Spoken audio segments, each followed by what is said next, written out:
paz de Deus, meus preciosos e queridos irmãos, sempre no nome precioso de nosso Senhor Jesus Cristo, e aos demais irmãos de outras denominações evangélicas que veem este vídeo, eu os saúdo com a paz do Senhor.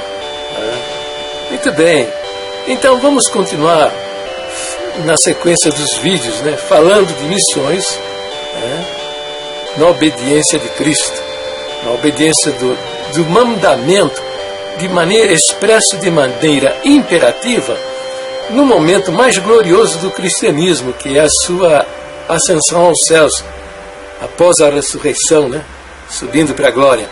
Ele disse: ide e ensinai as nações, fazeis discípulos, e ensinai todas as coisas que eu vos tenho mandado. E lá em Marcos 16,15 ele diz: ide e pregai o Evangelho a toda criatura. Eu não sei se vocês notaram, mas a gente nos vídeos, a gente coloca uma miniatura que é, vamos dizer, a capa do vídeo, E eu tenho colocado índios, nus, e com a genitália exposta, sabe? É porque na congregação cristã no Brasil, nós temos a doutrina das roupas, Os homens tomam conta das roupas que nós vestimos. Eles têm um figurino que a gente deve usar, entende? Então, e quem não atende, a esses mandamentos da doutrina da roupa, é considerado um desviado, E não tem a salvação, não tem Deus na sua vida e tal. É uma perversão desgraçada, O Evangelho não é nada disso, O uso de roupas, uso de costumes e estas doutrinas humanas. Não, o Evangelho ele é transcultural, ele é além da cultura das pessoas, E está mandado, pregar a todas as criaturas, Está mandado pregar para índios, que estão aí de bunda de fora. Bom, veja, com estas minhas palavras, eu não estou dizendo que o homem e a mulher não deva se vestir de uma maneira cuidadosa, que não provoque escândalo, Escândalo. Eu estou dizendo que a doutrina de roupas é boa para o nosso meio, aqui onde nós vivemos. Cidadão brasileiro, numa grande capital, vacinado, Vacinado, entendeu? Mas o mundo, as culturas são as mais diferentes. Se você pesquisar aí a respeito da cultura que há nas mais diferentes nações, você vai ficar espantado. Tal é a diversidade disso, entendeu? Então, evidentemente que você não pode entrar numa nação como essa aí, índios, outros países, outras nações, e vai meter o dedo na cultura deles, porque não vai dar certo, não vai dar certo. Aqui nós estamos falando do caso das roupas, Mas existe, por exemplo, o casamento misto. Estas nações aí que você está vendo aí, os índios dançando, eles devem ter casamento, aliás, casamento misto não, casamento múltiplo. Quer dizer, o homem é casado com várias mulheres. Mas se você vai entrar lá e querer mudar isso daí, é perigoso no mesmo dia acabar a sua missão. Eles não vão comprar a sua passagem de volta para o Brasil. Entendeu? Eles vão matar você e dar pro jacaré comer no rio, entendeu? Então você não pode se meter em assuntos culturais. Cultura a gente respeita. Evangelho a gente deve ir lá pregar, e não se meter na cultura deles. Procurar estabelecer uma igreja dentro da cultura deles. E estas mudanças, quem vai fazer não é você, com as suas imposições. É o Espírito Santo que vai fazer estas mudanças. E o tempo é que vai se encarregar disso. Entendeu? Então, é o caso da congregação, Tentaram estabelecer uma igreja lá em Jerusalém, Uma congregação lá em Jerusalém. E imediatamente o Mossad enviou agentes aqui secretos no Brasil para saber quem é a congregação. E foram expulsos do templo, porque eles usam aqui atrás na cabeça uns chapeuzinhos pequeninos assim. Alguém deve ter chegado para eles lá e dito: meu amigo, aqui nós não permitimos uma pessoa participar de um culto com a cabeça coberta. E o judeu deve ter respondido, a gente do Mossad, o serviço secreto, deve ter respondido: meu amigo, é o seguinte, eu sou judeu, isso é da minha cultura, da minha tradição. E deve ter ouvido, né? Então só se ponha para fora daqui, porque nós não permitimos uma pessoa participar de um culto com a cabeça coberta. É o Midiou, o judeu. Eu sei de um caso, né? Saulo Charab. Procura aí na internet que você vai achar o testemunho dele. Mas deve ter outros mais.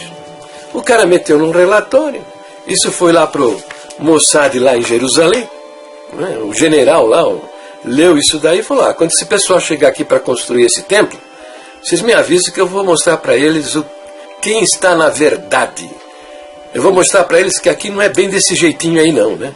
E não deu outra. Quando 2 meses que o templo já estava bem alto, as paredes e tal, o exército de Israel, com tropas armadas e tratores, o exército meteu o povo todo, os irmãos na parede lá, com metralhadoras na cara deles lá.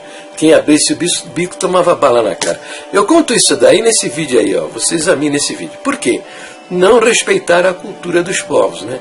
Então, se você for enviado por meio de uma nação dessas aí, você tem que respeitar a cultura deles. Não se meta na cultura deles, entendeu? É só por isso que eu estou fazendo essa abordagem, tá? E estão em lugares onde não tem como você, sabe, levar 1.000, 2.000 calcinha, 2.000, 3.000 bermudas, sutiã. Não tem como. Para você chegar nesses lugares, você vai ter que viajar um pouco de avião, um pouco de ônibus, um pouco de carro. Algum lugar aí talvez você possa ir de bicicleta, mas tem lugares que você nem de bicicleta você vai conseguir chegar. Tem que ser com o barco por meio de rio. E veja, há lugares onde o calado do barco, a lâmina d'água no rio, é tão raso, né?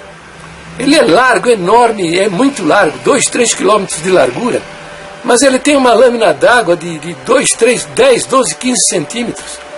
Então não suporta o calado do barco. Você tem que arrastar o barco para poder seguir, né? Porque onde dá calado para o seu barco navegar é um serpenteamento, sabe? O rio caminha assim, sabe? E você, para andar 100, 200 metros, vai levar horas. Então é melhor descer do barco e arrastar o barco pela areia. E quando você se defronta com uma cachoeira, seja ela vertical ou horizontal, você precisa descer do barco, você precisa pegar suas coisas, dar a volta na cachoeira, levar lá na frente, depois veio voltar, pegar seu barco, pôr nas costas e carregar até lá, onde você possa embarcar novamente. Entendeu? São viagens de dias, entendeu? Dormindo pela mata, enfrentando serpentes, animais selvagens, e os próprios índios. Porque você pode topar com um grupo de índios e eles matarem você, entendeu? Então, você, para tentar fazer uma tentativa de conseguir alguma coisa para pregar a sua doutrina de roupas, você vai ter que viajar 2, 3, 4 dias para chegar num lugar onde é uma clareira e tem 1 ou 2 casas, 3 casas ali ao lado, né? E você não tem um lugar para comprar uma aspirina. Então, não existe isso. Não existe essa doutrina das roupas. Tá? Indo para lá, você vai pregar a palavra, né? Com eles de bunda de fora mesmo. Entendeu? E se você cuidar deles direitinho, eu lhes asseguro, eles vão entrar na glória de Deus. Com a bunda de fora mesmo. Porque roupa não tem nada a ver com a nossa salvação. Bem, agora vamos conhecer um grupo muito especial, sabe? Chamado Asas do Socorro. Eles são também missionários, né? E eles prestam um serviço de apoio. Veja o vídeo deles e aprenda um pouco sobre missões.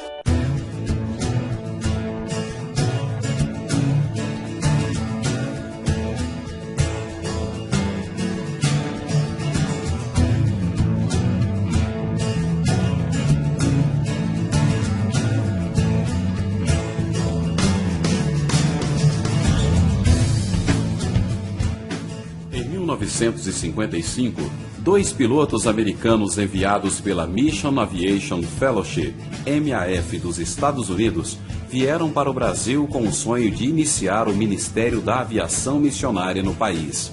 Eram Harold Berg, James Lonheim e suas famílias. Eles compraram um Piper Tripacer acidentado e o consertaram no quintal de suas casas. Com o avião pronto, começaram a cruzar os céus do Brasil, levando missionários para locais de difícil acesso nas regiões Centro-Oeste, Norte e Nordeste, onde muitas organizações contavam com o apoio de Asas de Socorro para continuar e ampliar o trabalho missionário. E assim o primeiro sonho tornou-se realidade. O trabalho aumentou, a estrutura cresceu e Asas de Socorro começou a desenvolver seus primeiros programas na área de educação e saúde, indo além do suporte a outras organizações.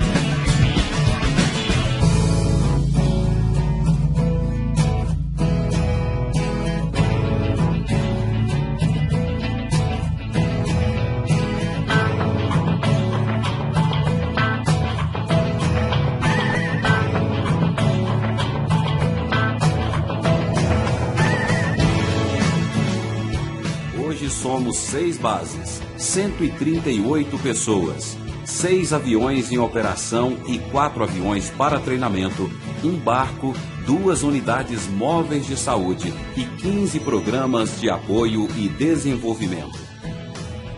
Por que Asas? O trabalho de aviação realizado por Asas de Socorro possibilita que ONGs, missões e igrejas consigam realizar seu trabalho social e espiritual em locais de difícil acesso de forma segura e eficiente. Em algumas comunidades específicas, o avião que pousa em terra ou água, como o avião hidro ou o anfíbio, são as únicas formas de acesso.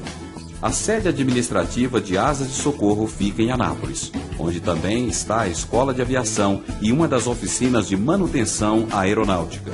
Atuamos também a partir de outras 5 bases na região norte: Belém, Boa Vista, Manaus, Porto Velho, onde também temos oficinas de manutenção aeronáutica, e Santarém. Por que o socorro? A desigualdade é uma realidade brasileira. Muitas pessoas sem assistência são vistas em grandes centros, mas outras estão em regiões como a Amazônia, onde até mesmo os programas governamentais têm dificuldades de chegar. Essa região é marcada por altos índices de mortalidade infantil e analfabetismo, dificuldades causadas por doenças tropicais, desemprego, êxodo rural, prostituição e marginalidade. A imensa área de floresta e rios acolhe milhares de comunidades indígenas, ribeirinhas e remanescentes quilombolas que aguardam para ser assistidos socialmente e transformados espiritualmente. Asas de Socorro une o transporte necessário ao trabalho de desenvolvimento integral através de 7 áreas de atuação. Bem, o vídeo desse grupo missionário, né, Asas de Socorro, é mais longo, tem mais informação. Investigue aí na internet para você saber mais a respeito deles, tá? Eles treinam, inclusive, mecânicos para consertar aviões. Eles treinam pessoas para pilotarem os seus aviões, né? Então veja, se você tem desejo de levar a palavra de Deus a esses povos, tal, procura Asas de Socorro. Você vai ter ali uma porta aberta para você iniciar a sua vida como um servo de Deus, levando a palavra de Deus àqueles que, se você não for lá, eles não vão ter a oportunidade de ouvir o Evangelho, né? Isso é muito glorioso e você será uma bênção na vida dos povos, deixando-se usar pelo Senhor Jesus. Bom, Agora veja, para essa cambada do ministério que os camaradas se dizem, se autoproclamam os donos da verdade, né? A única igreja que Deus deixou na terra, e essa cascata diabólica, né? Onde nem para visitar essa cambada presta. É muita... da orelha da gente.